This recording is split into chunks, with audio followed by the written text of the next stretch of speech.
Slaughterhouse for cows. Near Yuma, Colorado.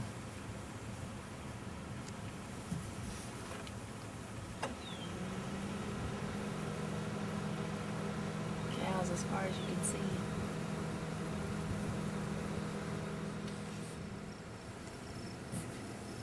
Ocean of cows. Finally, the Rocky Mountains coming up. Get over there.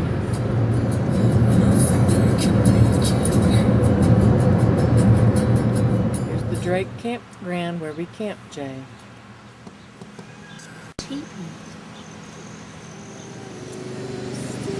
Does it look familiar? Goodbye, Drake.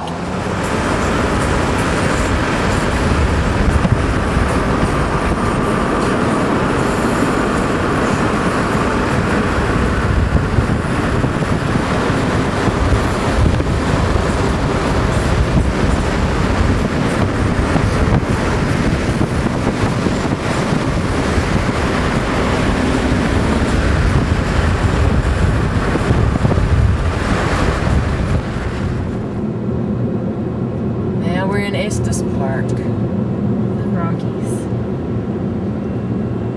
They're greener.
Yeah, it would.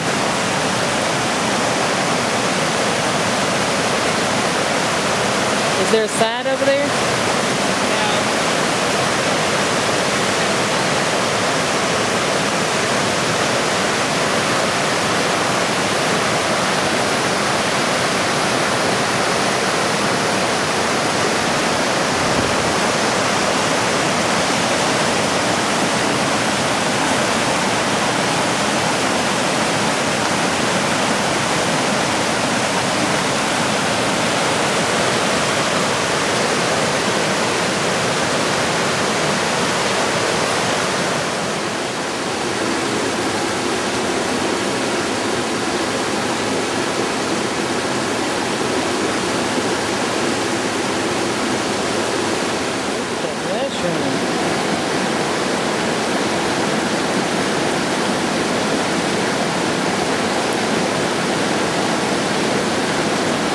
Right on the water.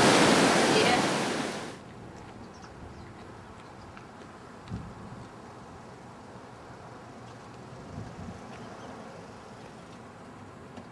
You too.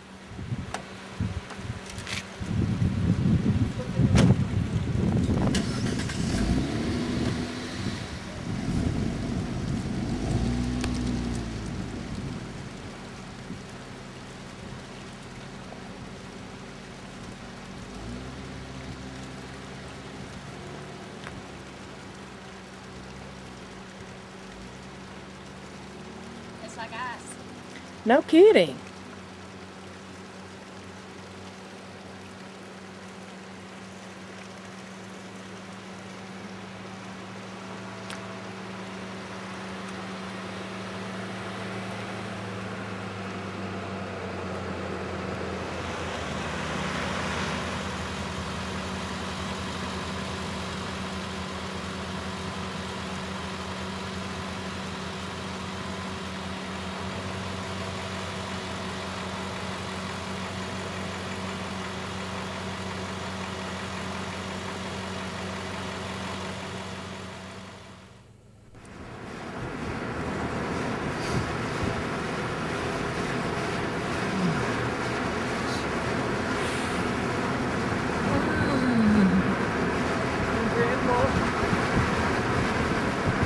We are as close to the top of the Rockies as you can get on the highway.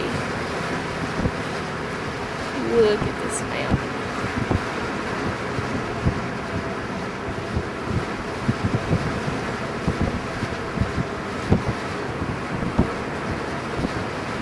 The snow looks like these layers are cutting them out. Yeah.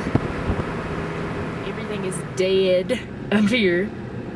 The only thing that will live are these pine trees. We're driving like in the middle of the road because it goes straight down.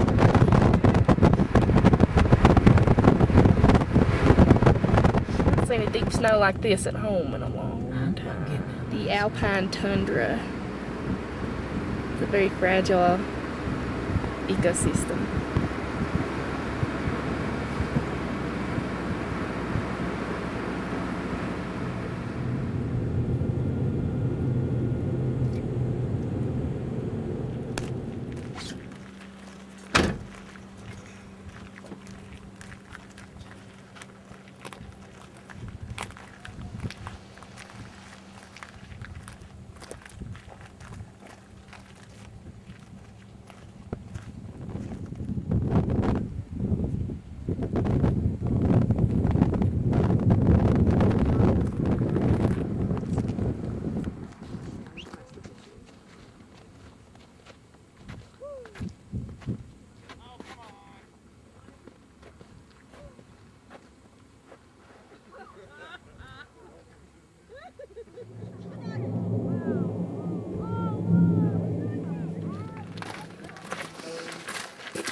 Dad.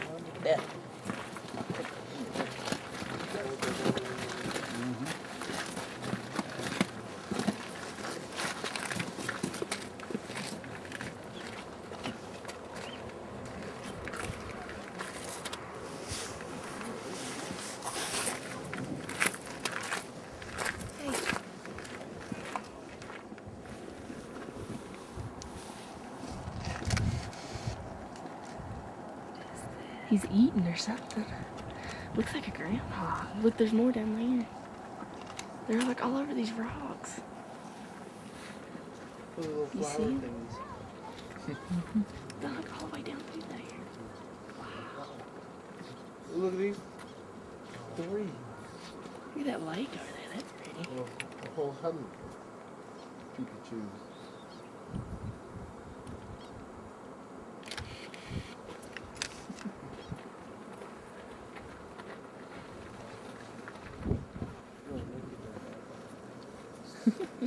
What's this? Critter. So it looks like a groundhog. It does, doesn't it? I'm gonna check out what this one's doing.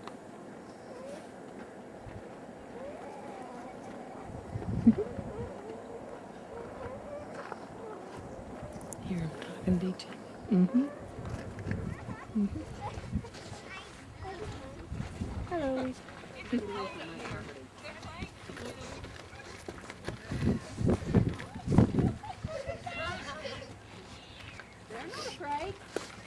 gracious, there's 6!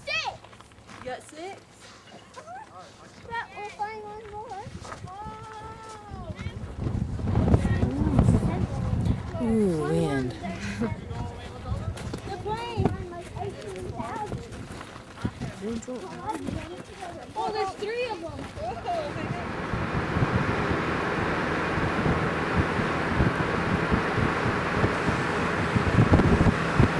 On the top of the Rockies.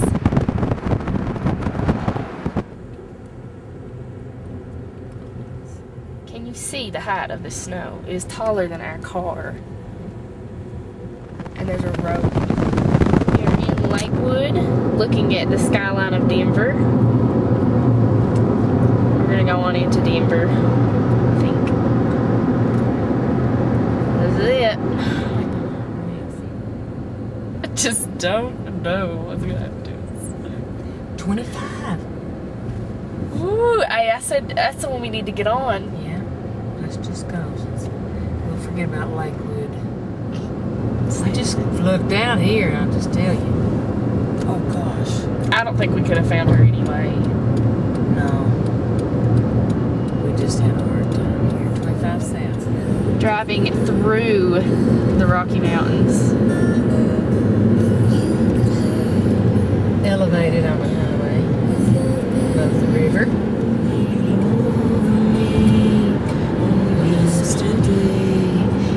White River. That's the White River. Is that what it is, really? Yeah. Colorado. There's a ski lift going up to the ski slope. There. Here it is. Aspen. Grand Junction, Colorado. From our motel room.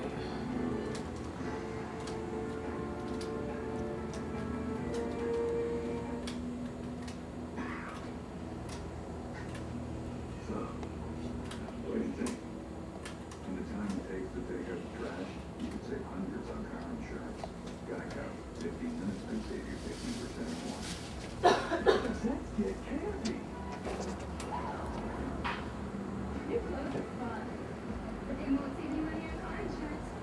Geico, 15 minutes could save you 50%.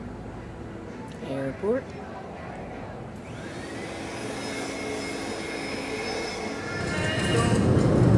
Hooray.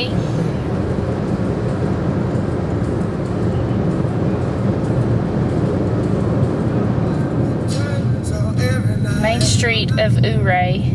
And look how it's changed, Jay.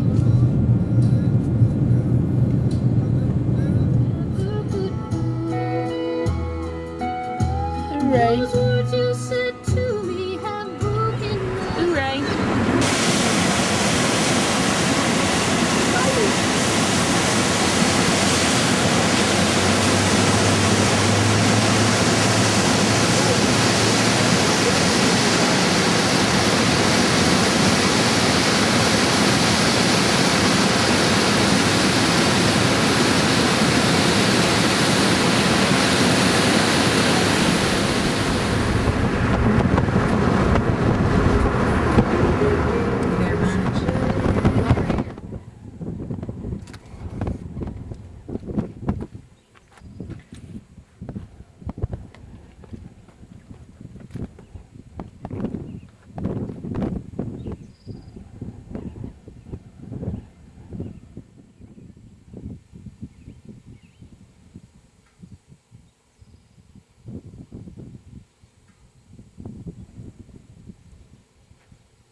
Well, there's the end of Is that the other tour? No. What'd you say? There's a little creature down there.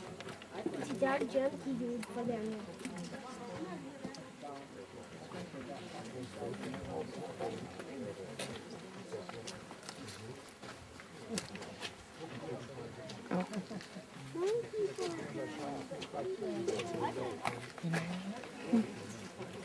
This battery's about low. You got the other one?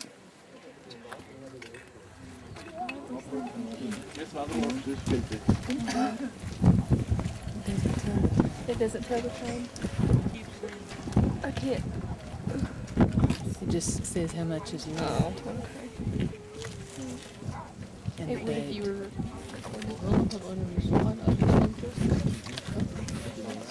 Aber die Kleine, die wackelt immer so.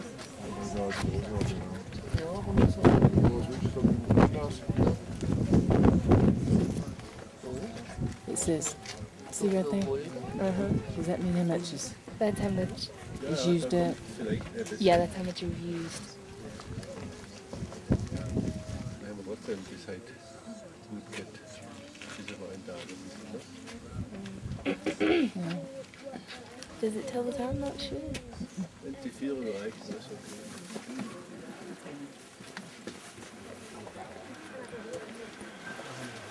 okay. Plenty of room to sit here, and there's even some shady spots down there. $5, you can get the shady spots. I'm going to sit on the steps, but I do have to ask, everybody has to be resting on the Gluteus maximus. And this is Cliff Palace, and it has 150 rooms, round rooms called kivas. There's for sure 21 here, possibly 23.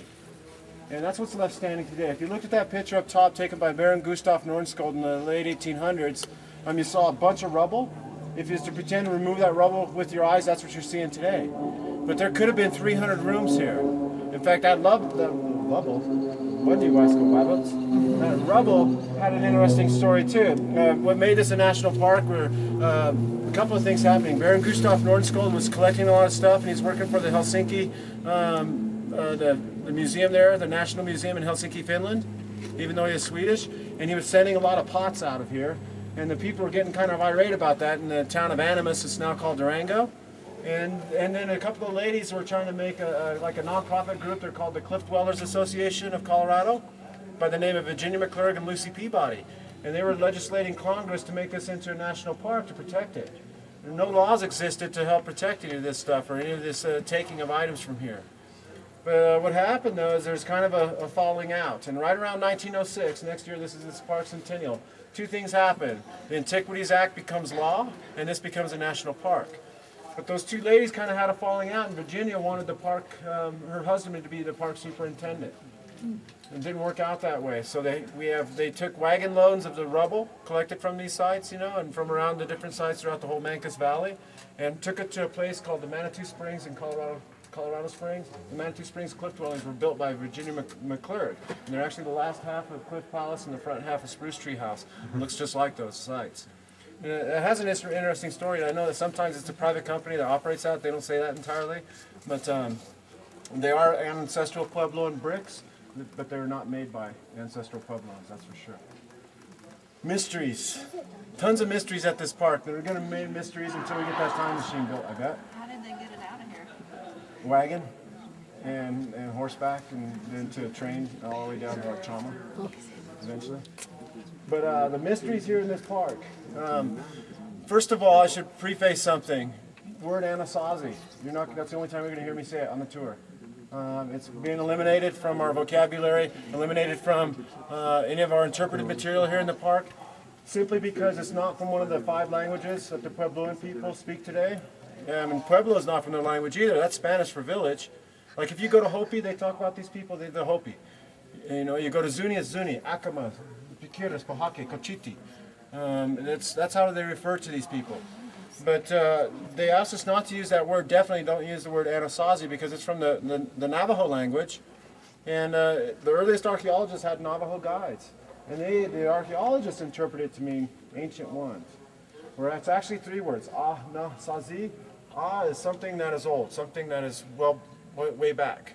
Na is something that is not good, something that is evil. And sazi is something not of us, something more enemy. So its literal translation you can say then is evil ancient enemy, basically. I mean, who here wants their ancestors to be called evil or enemy? Anybody? You know, I appreciate that completely. It's a nice romantic word, but hey, you know, think about this. Sioux. That's a French word, snake in the grass. Lakota, Dakota, Ogalala is all neighbor. And that's how they refer to themselves when they get there. That's for sure. They don't say Sioux.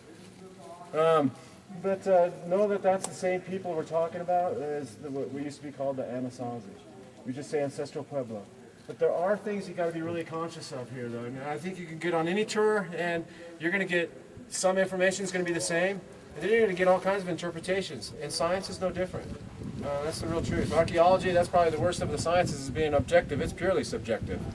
You know, the earliest archaeologists and many archaeologists throughout time believe that one of the mysteries is why they changed. For 600 or 700 years, we can see they lived and farmed up top, and then all of a sudden, beginning of the 1200s, they start moving into these caves.